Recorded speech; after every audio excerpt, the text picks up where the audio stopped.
Bon dia a tothom. Abans de començar la xerrada aquesta, la relació entre Sherlock Holmes i Conan Doyle, o Conan Doyle i Sherlock Holmes, perquè no sabem ben bé qui és més important dels dos o qui ha superat a cada un dels personatges, m'agradaria agrair al Marc Moreno i a tota l'organització del Vilassar Noir que finalment haguem pogut fer aquesta jornada i per haver-me convidat. Dit això, bé, no és fàcil parlar de Conan Doyle i Sherlock Holmes, com us deia ara, o Sherlock Holmes i Conan Doyle, aquesta relació. Una relació que mai va ser... A vegades la gent té a entendre que va ser quasi bé d'amor i modèlica perquè va durar tota la vida entre autor i personatge, però realment no va ser així. No va ser... Com totes les parelles, va tenir alts i baixos i mirarem de fer una repassada així una mica per sobre aquests alts i baixos i aquests amors que van tenir entre autor i personatge. Com sorgeix això? Doncs això sorgeix el 1886, quan Arthur Conan Doyle, que té 27 anys, o sigui que és molt jove, és un metge, certament només era metge i després es va especialitzar en ser oftalmòleg, no era escriptor de professió, fa una petita història que anomenarà Estudi en Escarlata i que intentarà, a partir de 1886, intentarà publicar-la. El problema que tindrà és que no li publicaran. Ningú vol publicar-la, uns perquè consideren que és massa curta per un llibre, d'altres que és massa llarga per posar-lo en un recull de contes. Finalment, el 1887, cap al Nadal, el Beaton's Christmas Annuals, un almanac que recollia això, diverses històries de personatges, decideix que sí, que publicarà aquest Estudi en Escarlata. Un text que tindrà una acceptació normal, correcta, que avui en dia, com dirien els editors, ja els aniria bé perquè tindria un cert benefici, però no seria un best-seller, no seria el que s'ha convertit després. Estudi en Escarlata, Conan Doyle queda bastant content i segueix escrivint. Continuarem amb aquest personatge de Sherlock Holmes. El 1890 treu una altra novel·la que es anomenarà El signe dels quatre, que aquí té una anècdota molt curiosa, que és que el dia que va signar el contracte ho va fer en un hotel cèntric de Londres amb un personatge al costat. Hi havia l'editor i un personatge al costat. No signava ell només, sinó que signava amb un altre autor. Qui era aquest autor? Era Oscar Wilde. I signava el retrat de Dorian Gray. O sigui que imagineu-vos l'editor aquell dia, jo crec que ja li va tocar la loteria, no sé si va tornar a editar més coses, però que sí que aquell dia va agafar dos grans... No sé si el signe dels quatre ha sigut un gran best-seller, s'ha vengut molt, això sí, però que amb el retrat de Dorian Gray sí que pujava la qualitat i segur que va fer diners. O sigui que imagineu-vos. Per tant, Conan Doyle coneixia Oscar Wilde i sempre van tenir un cert contacte. Quan triomfa? Quan triomfa Sherlock Holmes i quan triomfa Conan Doyle? Doncs no és amb les novel·les, perquè Estudi Escarlata succeeix el mateix que havia passat El signe dels quatre, succeeix el mateix amb Estudi Escarlata, que és que té una acceptació mitjana. Va bé de ventes, però no és allò que diguis, amb això ens podem retirar. Conan Doyle seguia fent de metge.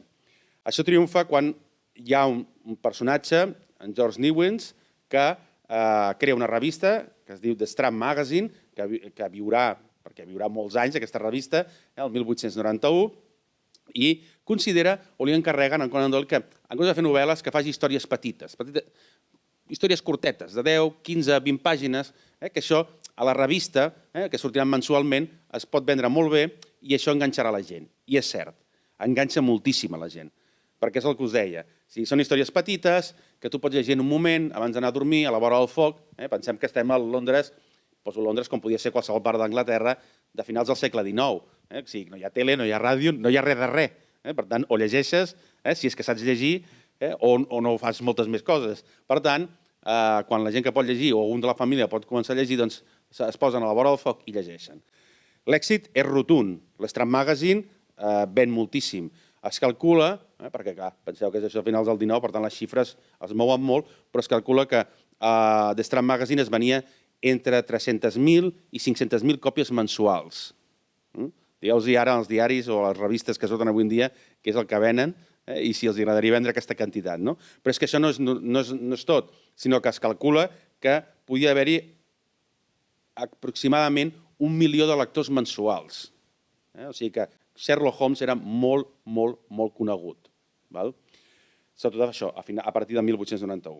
Evidentment, aquí el seu editor veu l'èxit total i quan publica els 12 primers, 12 o 13 relats inicials de les aventures, ho convertirà en llibre i a partir d'aquí s'explotarà i començarà a explotar-se el personatge. Un personatge que arribarà a altres autors, vull dir que Conan Doyle rebrà felicitacions de molta gent pel triomf, perquè Sherlock Holmes és un èxit i fins i tot Robert Louis Stevenson, que per Conan Doyle era el déu literari d'aquell moment, li diu que en aquell moment que Stevenson li diu que havia tingut un atac de pleuritis, per tant, una inflamació als pulmons, o sigui, estava fotut, doncs llegint el seu llibre l'havia curat, no havia notat dolor, i aquesta era la lògica que li fa Robert Louis Stevenson a Conan Doyle dient-li, doncs estic molt content perquè durant aquest temps que he estat llegint això, o durant aquestes 2 setmanes o el que sigui, doncs m'he curat. Vull dir, fa aquesta anècdota, però que és el gran elogi que va trobar Conan Doyle. Evidentment, si funciona la revista, ja deixem d'estar fent llibres. Seguim fent històries petites, que és el que va millor. Entre 1892 i 1893, l'Strand Magazine segueix publicant, amb unes quantitats importants. Conan Doyle pot deixar de fer de metge, i que es dedica a l'escriptura, i fa les memòries de Sherlock Holmes. D'altres 12-13 relats, aproximadament, depenent de, normalment uns 12, però hi ha alguna aventura que són algun llibre que són 13, que és un cop al mes, aquestes històries. En aquest ja quart volum, Conan Doyle està cansat del personatge.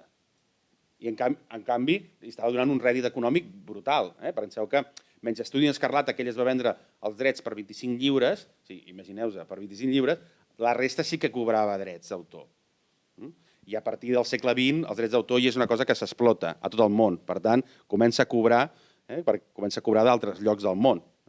Simplement, a Espanya, al segle XX, a començar del segle XX, Espanya i Catalunya, a començar del segle XX, s'està fent Sherlock Holmes traduint, fent llibres i fent teatre. Per tant, ell seguia cobrant de tot el lloc o d'allà on podia arribar els seus representants. Ell, a les aventures de Sherlock Holmes, té un viatge, a l'estiu del 1893, té un viatge a Suïssa i ja està pensant en matar Sherlock Holmes, però el que no sap és com. I en aquest viatge a Suïssa va amb uns amics i diuen, mira, aquí hi ha unes catarates fantàstiques de Reichenbach, que són les conegudes, pel que ens movem al món holmesià, on a 250 metres, que segur que si el fas tirar el personatge per aquí, segur que no s'aixeca. I l'home li va quedar la idea aquesta. Llavors va dir, bueno, potser és una manera de matar-lo. Al desembre de 1893, Conan Doyle fa l'últim relat, o es publica l'últim relat, que es diu El problema final, on Sherlock Holmes lluita aquestes catarates contra Moriarty. Una cosa que deu tenir present és que Moriarty sempre l'hem fet com el gran enemic sempre de Sherlock Holmes, i Moriarty només surt en un relat petit i hi ha un moment a la Vall de la Por que apareix la seva figura i se l'anomena. No apareix més. Penseu que són 56 històries petites i 4 novel·les. O sigui que sempre volem buscar el contrari del personatge, del superheroi. Però Moriarty només va sortir en aquest relat petit i per sobre en aquesta Vall de la Por. Aquí hi ha una disputa, els que sigueu més del món de Sherlock Holmes, ja ho sabeu, hi ha una disputa i Sherlock Holmes i Moriarty cauran per les catarates de Reichenbach i moriran. Faig entre cometes, moriran. I aquí s'acabarà Sherlock Holmes. La decisió de Conan Doyle, per ell, jo crec que va ser l'home més feliç del món. Per què? Perquè ell matava el personatge perquè considerava que això feia que no pogués treure altres llibres més interessants i més bons. Conan Doyle sempre havia sigut un enamorat, que podríem dir el que avui coneixem com la novel·la històrica. Li encantaven les novel·les o fer novel·les medievals, el que avui direm segle XIX, les guerres napoleòniques, en va fer, perquè va fer-ne, i van tenir èxit. O sigui, Conan Doyle, quan feia un llibre, els historiadors li podien treure pocs errors perquè es documentava molt bé i els llibres es venien. Quan dic es venien és que podien arribar a 3, 4, 5 edicions, però clar, Sherlock Holmes rebentava les edicions. Vull dir, arribava a 15, 20 edicions, era una animalada, no es podia comparar. Conan Doyle era feliç. Us ho dic perquè els testimonis de l'època i el que ha deixat d'escriure era feliç, perquè ara podia fer altres coses. El que no va ser feliç va ser el seu editor. El seu editor va perdre 30.000 subscriptors en un mes. 30.000 subscriptors en un mes. Imagineu-vos això per aguantar. La revista va aguantar perquè era molt famosa a tota la Gran Bretanya, però clar, el cop econòmic va ser important pel pobre editor, no? I Conan Doyle va pagar unes conseqüències per haver matat a Sherlock Holmes. I quines van ser? Doncs que molta gent va deixar de parlar-lo. Molta gent que el trobava pel carrer, que el coneixia, va deixar de parlar-lo perquè havia fet això.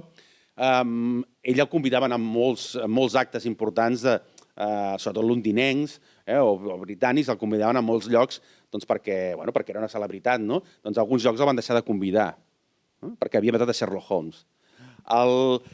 La seva mare, i tots sabem que amb les mares no ens hi podem posar en contra, però la seva mare també fins i tot li va recriminar, dient-li, escolta, això que et dona tants diners i que subsisteixes i que pots tenir la seva família i comprar-te la casa aquesta tan gran que tens, etc., doncs ara què faràs? I Conan Doyle no estava preocupat, perquè entre els drets d'autor i el que anava publicant tenia més que suficient.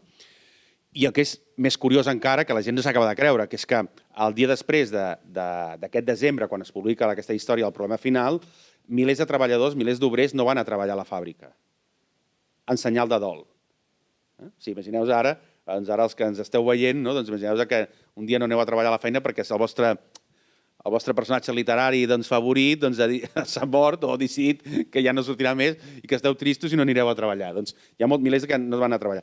I molts treballadors de la City, per tant, de la part econòmica de Londres, anaven amb crespons negres o amb algun llaç negre o marcat en senyal de dol. Hi ha diaris anglesos que va sortir l'obituari, va sortir l'esquela i tota una discussió, tot un text de què havia sigut Sherlock Holmes, però clar, Sherlock Holmes era un personatge inventat, no havia existit mai. Hi havia un personatge influenciat. Conan Doyle agafa de molts llocs, agafa d'un llibre que va sortir a França uns anys abans, d'un investigador que és molt semblant a Sherlock Holmes, però que només va sortir un llibre, però sobretot ell es basa en Joseph Bell. Joseph Bell, que era el seu mestre a la Universitat d'Edimburg, el seu mestre cirurgià, que era un home que feia molt com el Sherlock Holmes, podia detectar, saber malalties de la gent només sabent com anaven vestits, què feien o què deixaven de fer. O sigui que, per tant, un Sherlock Holmes sí que va existir, que era Joseph Bell. Conan Doyle va estar 10 anys, més o menys, sense escriure res de Sherlock Holmes. Va fer alguna història petita, va fer alguna coseta molt petiteta per recollir diners per una sèrie de gent, que ara no entraré, però que no va arribar a fer ni cap història sencera, gran, ni cap novel·la, ni cap cosa d'aquestes. Encara no és ben bé cert, però són 10 anys de la seva vida. Ell va estar, fins al 1903, una mica més, sense publicar res més. En aquesta nova vida, com us deia, es guanyarà la vida fent llibres com el Brigadier Gerard, que va fer diverses entregues i que van tenir molt d'èxit, o llibres com Rodney Stone, que és sobre la boxa i que va tenir també molt d'èxit. Era també un aficionat a la boxa, sobretot en els esports en general. També és una època d'èxit que, com us deia abans, si triomfa, no només triomfa a la premsa, sinó que també triomfa en el món del teatre. Com que això té èxit en el món dels llibres, doncs això també, Sherlock Holmes t'arriba al teatre. I això començarà sobretot a veure's molt, o sobretot a triomfar a partir de 1899 amb l'actor nord-americà William Gillette, que tindrà una bona relació amb Conan Doyle, perquè Conan Doyle era molt escèptic amb els actors que fessin el Sherlock Holmes, perquè ell tenia el seu Sherlock Holmes al cap i volia que sigués d'una manera, i una altra cosa és com t'ho interpretin els actors, però al final va haver-hi, i William Gillette va tenir un èxit brutal tant a Anglaterra com als Estats Units, ell era nord-americà.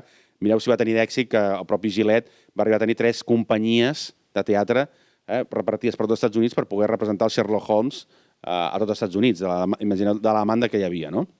Durant aquests 10 anys que se suposa que no escriu res, ell participa a la Guerra dels Bòers a finals del segle XIX, hi ha una lluita de l'Imperi Britànic, i ell va com a metge. Ell era un aventurer, era un personatge que anava allà on hi hagués un moviment, era un pare de família amb fills i tot, vull dir que és igual, ell anava a la guerra, doncs anava a la guerra.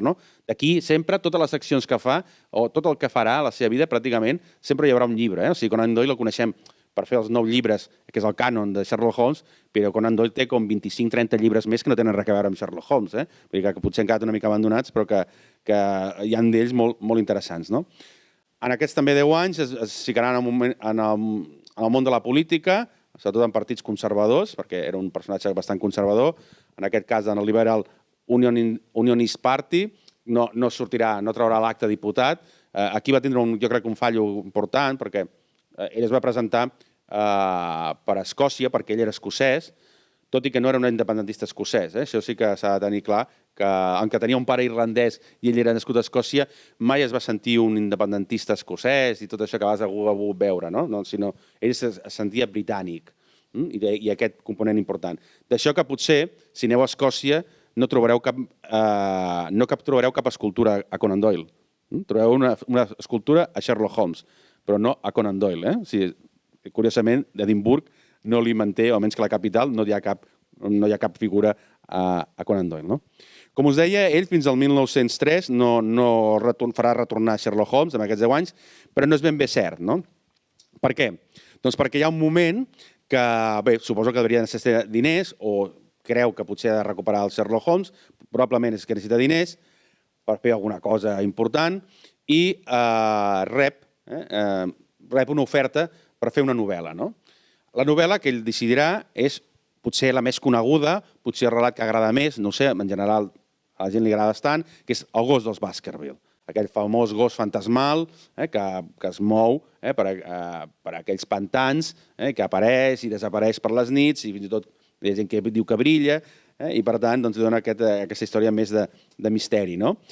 Aquesta història és una història que ell la coneix perquè el seu amic periodista Fletcher Robinson li explica quan ells han anat a jugar a golf per allà a les immediacions d'Armour, que és el comtat de Devon, que és on passa tot això, i un dia que hi ha pluja, doncs ell li explica, estan a l'hotel, i li explica aquesta història. Llavors Conan Doyle es fa la seva història, agafa aquesta història del gos que vivia per allà i fa El gos dels Baskerville. Ell ja t'avisa que no és la resurrecció de Sherlock Holmes. Ell, quan hi ha el llibre, ja t'està avisant i t'explica al començament que és una història passada de Sherlock Holmes, que ell no vol ressuscitar-lo, que aquesta era una història antiga i que Sherlock Holmes és viu perquè és abans del problema final, que hagués caigut. Això li va molt bé per poder guanyar molts diners, perquè El gos dels Baskerville va ser un èxit rotund. Penseu que només als Estats Units, només en 10 dies, va vendre 50.000 llibres.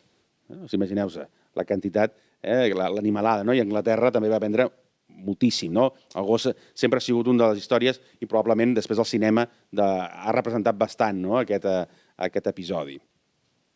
Ell fa aquest llibre i considera que ja no ha de recuperar-lo més. I en aquests anys, que és el 1901-1902, que surt a l'Strand Magazine, després sortirà en volum, ho publicarà, ell sempre ho publicava tant a la Gran Bretanya com després als Estats Units. Sortien quasi bé a la part els dos llibres. L'èxit del gos fa que revistes com el propi Strand Magazine o com, per exemple, Collier's, que era nord-americana, diguin no, això és un filó, hem de seguir. Però Conan Doyle es manté ferm en no voler seguir ressuscitant el personatge. Però els diners són els diners, siguis al segle XX, al segle XIX, o al XXI, o al XXV. Ja m'avanço una pila de segles endavant.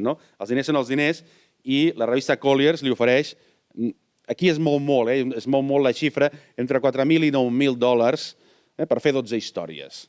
$4.000, $9.000 per fer 12 històries, que al final van acabar sent 13 per $45.000. Va haver un arreglo, es va fer un arreglo, però $45.000, que avui serien uns 40.000 euros, no està gens malament, però clar, li heu de posar tot el segle, o segle i una dècada que ha passat, o 2 dècades quasi bé que ha passat, doncs imagineu-vos la quantitat que és.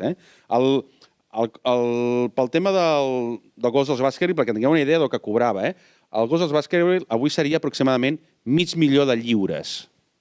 $500.000 de lliures. Per tant, estem parlant, doncs, no sé, ja tinc al cap, però ens podem apropar probablement a uns 700.000 euros. No està gens malament. O sigui, no està gens malament per les quantitats, si estem parlant de començaments del segle XX. Els americans li ofereixen això, ell diu que sí, que retorna a ressuscitar, per tant, considera que aquests diners són suficients, hi ha una disputa per si sí o si no, però clar, $45.000 de l'època són molts diners, i l'Strand Magazine li diu que li pagarà 100 lliures per cada 1.000 paraules que escriguin els textos. Per tant, ell cobra uns 7.000 lliures, cobrava una mica menys, 7.000 lliures per conte.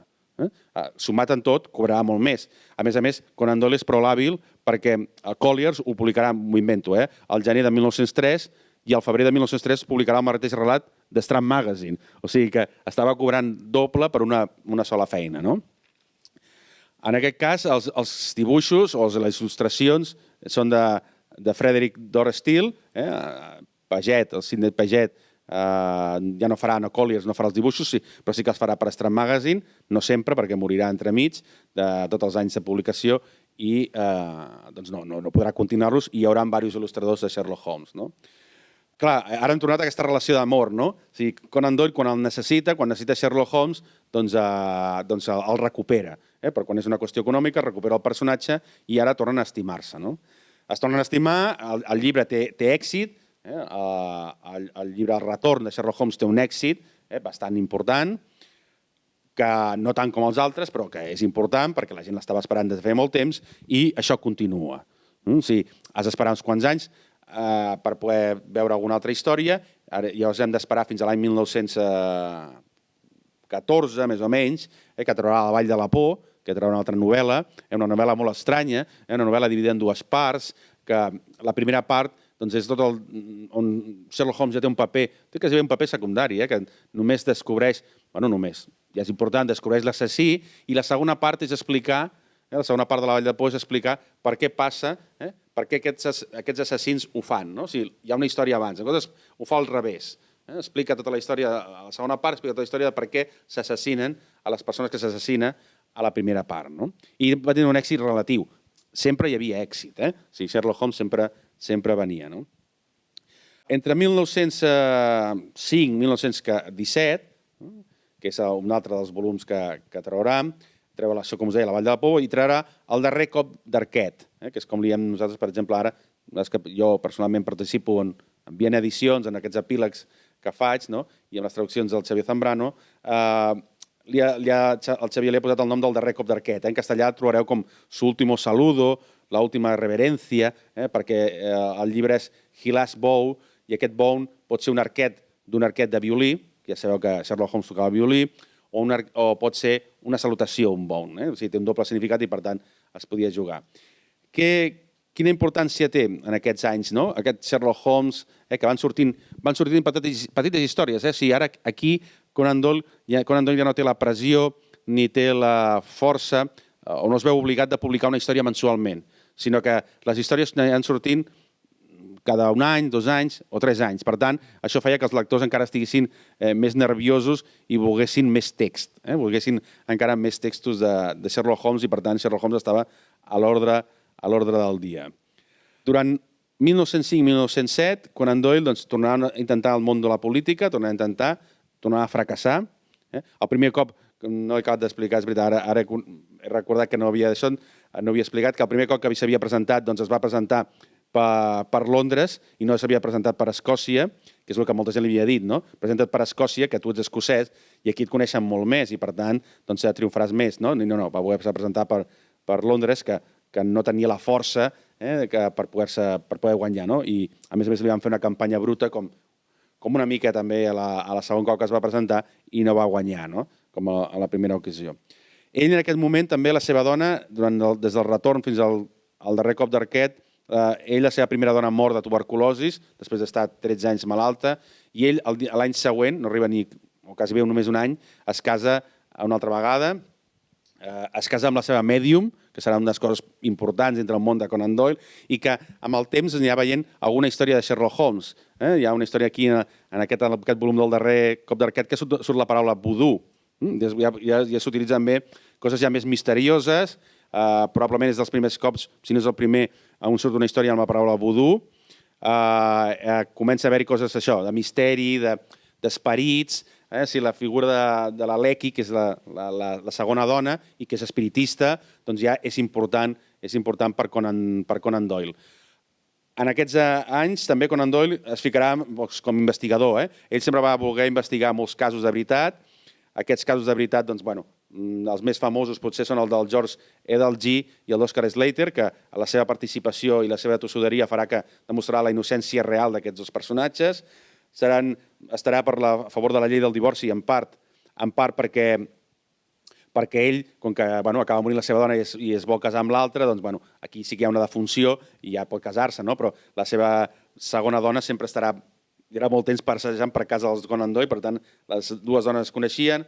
Serà un gran defensor del Congo, del Congo, i anirà contra el Congo belga.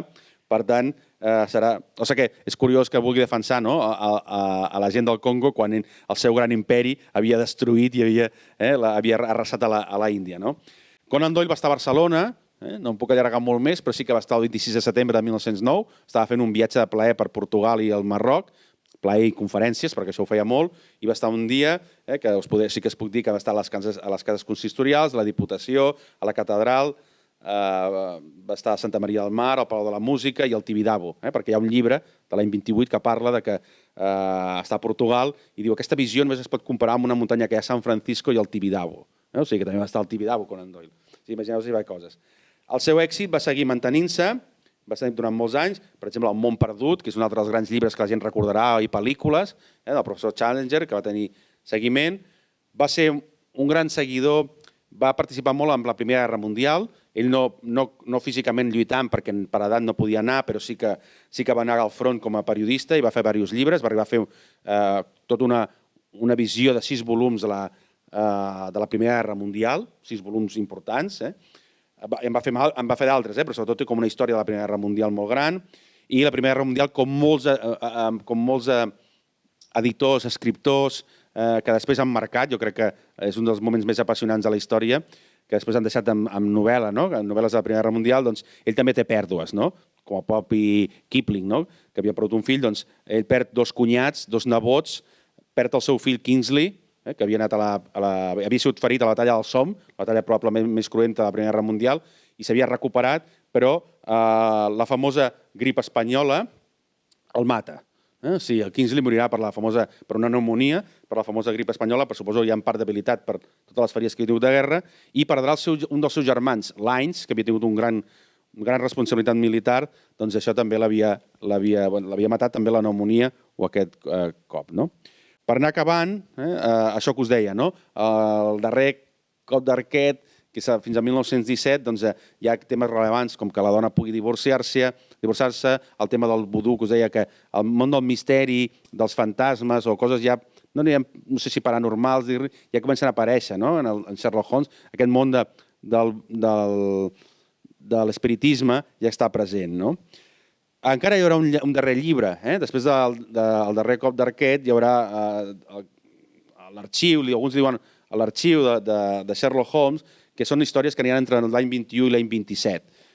Aquests són casos ja anteriors. Ja sempre ho diu també Conan Doyle, són casos anteriors. L'últim cas de Sherlock Holmes és He Last Bone, que és el mateix nom que té el llibre, aquest darrer cop d'arquet, que és una història que hi ha uns espies alemanys que estan des de fa anys recuperant informació per lluitar o per poder guanyar a Anglaterra la Primera Guerra Mundial. I Conan Doyle, Sherlock Holmes, l'últim gran servei, o sigui que aquí veieu una altra vegada la relació d'amor amb Conan Doyle, que Sherlock Holmes salvarà la nació gràcies a descobrir aquests espies alemanys en aquest últim relat. I serà l'últim servei que farà a la corona. El llibre aquest del cas, l'arxiu, ja vindrà després. A partir d'aquests anys, a partir de sobretot ja a començaments de segle, i ara sí que ja vaig acabant, a començaments de segle, però sobretot quan es casa amb la seva segona dona, que és espiritista, i sobretot a partir després de la Primera Guerra Mundial, l'espiritisme agafa un paper molt important. I ell l'abraça d'una manera apassionada, on serà enganyat moltes vegades econòmicament perquè hi posarà molts diners. Si coneixeu una mica aquest món, el van enganyar unes figuretes, unes nenes, van fer unes fades i va ser enganyat, van ser enganyant milers de persones amb les fades, però amb unes fotografies. Vull dir, ell s'ho creia tot, això va ser enganyat molt temps, això li va portar molts problemes. Si agafes la premsa de l'època, Conan Doyle de finals de la seva vida ja no és tan respectat perquè diu tonteries del món de l'espiritisme, la gent li diu que això dels fantasmes, i Conan Doyle ja ha tornat a aparèixer en altres, saps? Vull dir, fent una sessió d'espiritisme o ha tornat a fer un altre llibre, perquè va arribar a fer 3 llibres d'espiritisme, o sigui, imagineu-vos si s'ho va prendre seriosament. Clar, això a Conan Doyle el va, que la gent no creia molt, hi havia molta que creia, però en general no hi creia, doncs el va com desprestigiar els seus últims anys per aquest món de l'espiritisme. Però que ell, en veritat, l'únic que buscava era poder contactar amb la seva primera dona, amb la seva mare després, que també havia mort, o amb el seu fill, no? Poder tornar a parlar, no? Perquè no s'havia ni pogut acomiadar. No? O sigui, era aquesta tristesa d'aquest Conan Doyle de poder intentar recuperar el que havia aconseguit.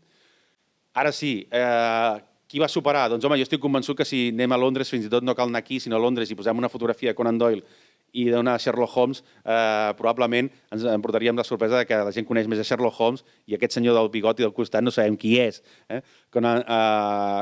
Evidentment, Sherlock Holmes va superar amb creus, va superar abastament a Conan Doyle. El va superar, ell mateix ho diu a les seves memòries, Conan Doyle. Sherlock Holmes va fer que jo no pogués ser millor escriptor. O sigui, agradaria dir una frase tan dura com aquesta. L'altra cosa hauria d'haver sigut ell més honest i haver dit, però Sherlock Holmes em va donar tot econòmicament o la vida que vaig poder tenir gràcies a ell.